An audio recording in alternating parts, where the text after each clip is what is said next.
आपकी जिंदगी की सबसे बड़ी प्रॉब्लम क्या होगी? जब हम लोग लगातार मेहनत करते हैं तो हमारे घर वाले, परिवार, दोस्त, हमारे हितैषी हमें बोलते हैं कि नहीं यार ये काम ठीक नहीं है, कोई और काम कर ले। ऐसा बोलते हैं कि नहीं बोलते, मुझे बताओ। दोस्त, आपको एक चीज मैं बताना चाहता हूं, या तो आप बात मानना या मत मानना, लेकिन एक चीज बताना चाहता हूं। आज के बाद अपने माँ बाप, भाई बहन, परिवार, दोस्त, रिश्तेदार, उनसे जितना प्यार, मोहब्बत, सम्मान जितना आज से पहले करते थे, उससे ज्यादा करना आज के बाद मेरे कहने से।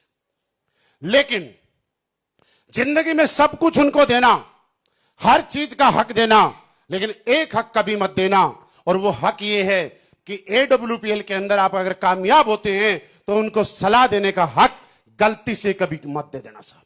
अगर AWPL में सक्सेस होने का हक आपको अगर किसी को देना है तो एक ही आदमी को, और वो आपके लाइन ऑफ स्पॉन्सर में आपका एक्टिव अपलाइन होना चाहिए, वो आपका सक्सेसफुल अपलाइन होना चाहिए। इसके अलावा किसी माइक के लाल को हक मत दे देना कि वो आपको सलाह दे सके। दोस्तों, ये गलती कभी मत करना। हम लोग गलती क्या करते हैं? मेरे पड़ोस में कोई बड़ा रईस बैठा है, पैसे वाला है, उससे मैंने सलाह ले ली। मेरे दोस्त रईस फैक्ट्री का मालिक हो सकता है, क्या वो ये बता सकता है कि लोगों को कैसे जोड़ा जाएगा? कोई रईस है जिसकी बहुत बड़ी होटल है, होटल का मालिक है, 5 स्टार होटल का, क्या वो आपको ये बता सकता है कि ब्रोंज कैसे बना जाता है? कोई कुछ भी होगा, आपको ब्रोंज से ब्रांड एम्बेसडर बनने का रास्ता सिर्फ इन लोगों के अलावा और इस दुनिया में कोई दिखा नहीं सकता साहब। ये हक सिर्फ आप अपने पास रखना और किसी को मत देना। और मैं आपको बताऊं कि नेगेटिव होने वाली चीजें, किसी को सफलता जल्दी मिलती है तो किसी को लेट भी मिलती है, लेकिन याद रखना, सक्सेस जितनी देर से मिलती है ना उतनी ही परमानेंट होती है। जितनी जल्दी मिलती है वो टेम्परेरी होती है। ये उसी फसल और उसी पेड़ की तरह है कि जो फसल 3 महीने में पक जाती है, 3 महीने के बाद हमें दोबारा से मेहनत करनी पड़ती है उसके लिए।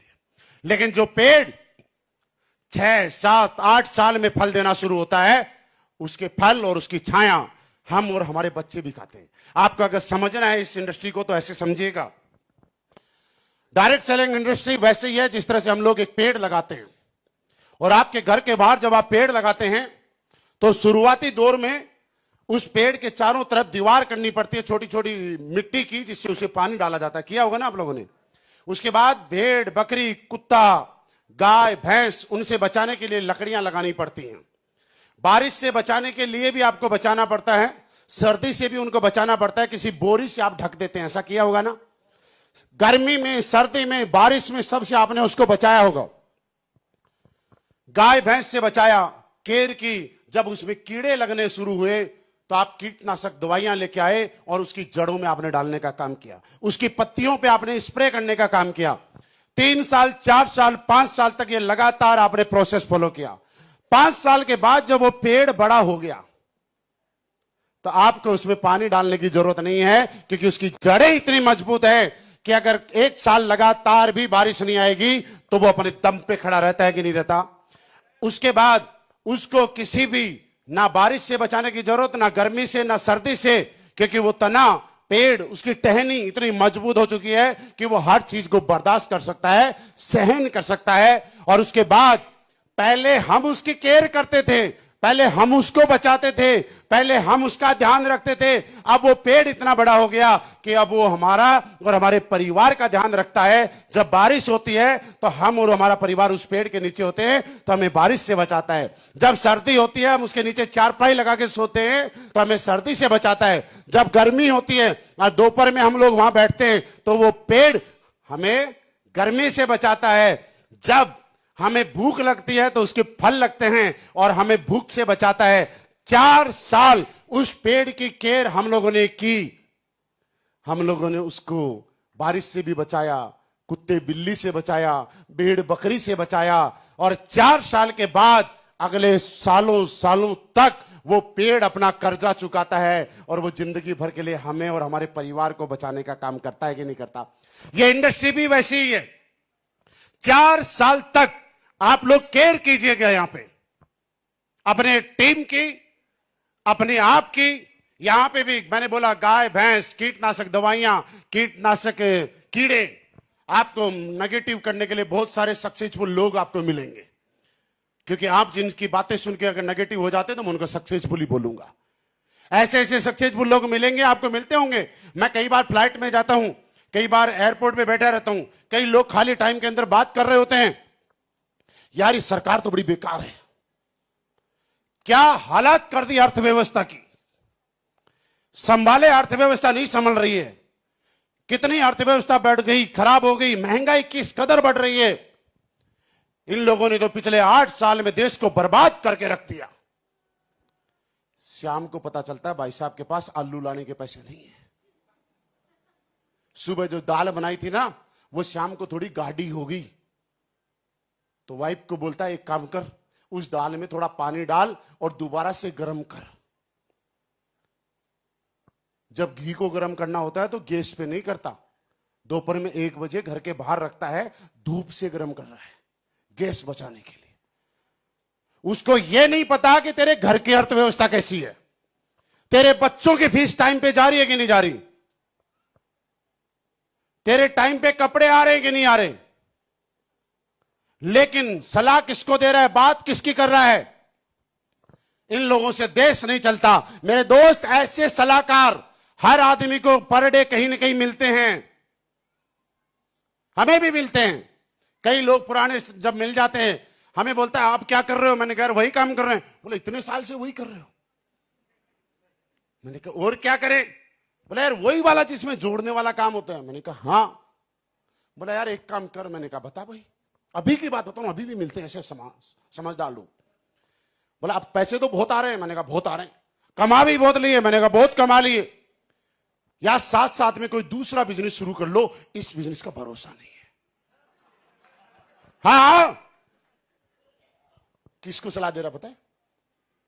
टूटी फूटी बाइक लेके आया है, दहेज में मिली हुई, आज तक उसमें तेल के अलावा दूसरी चीज नहीं डाली, और वो भी मजबूरी में डाली क्योंकि बिना तेल के चलता नहीं। और सलाह कब कहां दे रहा है? जैगवार के बराबर वाली सीट पे बैठ के। मैं उसको धीरे से बोलता हूं, उसके सर पे हाथ फेर के। मैंने कहा तेरी सलाह बहुत बढ़िया है, मैं तेरी इज्जत भी बहुत करता हूं, मैं तेरा सम्मान भी बहुत करता हूं, दिल्ली में तेरे लिए बहुत इज्जत है और कभी कम नहीं होगी, लेकिन यार मेरी एक कमी है। तो बोलता बता क्या कमी है? मैंने कहा मैं सलाह देने का हक उसी को देता हूं जिसकी औकात मुझे सलाह देने की होती है, बाकी किसी को मैं सलाह देने का हक नहीं देता। यार एक जैगवार वाले को एक आदमी बाइक पे आ रहा है और वो सलाह दे सकता है क्या? यही मैं बताना चाह रहा हूं दोस्त। फर्क इस बात से नहीं पड़ेगा कि आप ब्रांड एम्बेसडर बने हो कि नहीं बने, फर्क इस बात से पड़ेगा कि आपके दिमाग ने सोचा कि नहीं सोचा। और आपको मैं एक बहुत काम की चीज बता रहा हूं, जितने भी लोग इस ध्यान से सुनना। इस दुनिया में जिस चीज को पाने के लिए आपको कुछ करना पड़ता है, उसमें आपकी सिर्फ 10% एनर्जी लगती है, और जिस चीज को पाने में सबसे बड़ा रोल रहता है 90%, उसके लिए कुछ करना ही नहीं पड़ता है। आप जहां भी पहुंचोगे ना, याद रखना उसके लिए कुछ नहीं करना पड़ता है। तो आप बोलो करना क्या पड़ेगा? बता दूं? जानना चाहते हो ना? लेकिन बताऊंगा तब जब इस बात को लगातार आप याद रखोगे। यार रखोगे? उस चीज को पाने के लिए सोचना पड़ता है। आप आज इस हॉल में आए हो, इस हॉल में अभी बैठे हुए हो, आपका रोल मात्र 10% है। 90% रोल इस बात का है कि आपके दिमाग ने यह स्वीकार किया, यह एक्सेप्ट किया कि मुझे इस हॉल में कल जाना है। इस बात का ही सबसे बड़ा रोल है। आपका आने का कोई रोल नहीं है साहब, क्योंकि आपका दिमाग अगर यह स्वीकार नहीं करता कि मुझे हॉल में जाना है, तो आप आज का टाइम कहीं और दे चुके होते। आप प्लान देने भी जा सकते थे, रिश्तेदारी में जा सकते थे, बर्थडे में जा सकते थे, या घर में सो भी सकते थे, लेकिन आपने ये काम नहीं किया। इसका मतलब आने में जो रोल है वो आपका नहीं है। आने में जो रोल है वो आपके थॉट प्रोसेस का है, आपके दिमाग ने स्वीकार किया। वैसे ही मैं बोलता हूं, यहां पे जब